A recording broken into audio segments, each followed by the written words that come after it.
ईमान किया है, ये एक मजबूत यकीन या एतिकाद का इजहार है जो किसी शख्स या मजहब के लिए हो। इस्लाम में ईमान की बहुत बड़ी अहमियत है। ईमान एक शख्स की रूहानियत, अखलाकियत और अमली ज़िंदगी की बुनियाद है।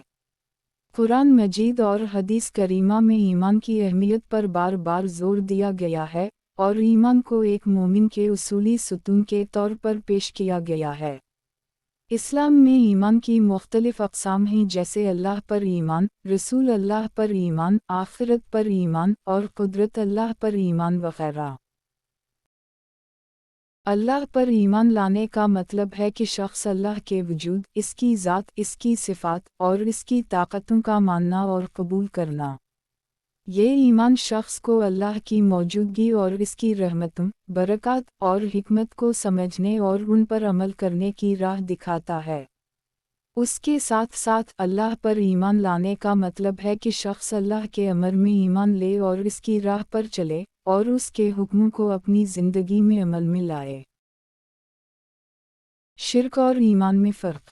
ईमान अल्लाह पर पूरा भरोसा रखना और इसकी इबादत करना है। ईमानदार इंसान अल्लाह की राह पर चलते हैं और इसकी रज़ा को हासिल करने की कोशिश करते हैं। शिर्क का मतलब अल्लाह के साथ किसी दूसरे मबूद या ताकत को शरीक तस्वुर करना है। ये ईमान के ख़िलाफ़ है और इस्लाम में बहुत बड़ा गुनाह है। अखलाक़ी तौर पर ईमान इंसान को अखलाक़ी और रूहानी राह दिखाता है, जबकि शिर्क इसकी राह से मुनहरिफ करता है और इसको गुमराही और गुनाह की राह पर ले जाता है। रसूलों पर ईमान लाना मतलब है कि शख्स अल्लाह के भेजे हुए रसूलों की रिसालत, पैगंबरी और उनकी दावत को कबूल करता है।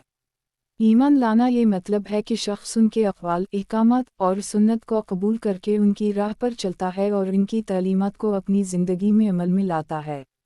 रसूलों पर ईमान लाना इस्लाम का एक अहम उसूल है और इस्लामी एतिक़ादात की बुनियाद में शामिल है।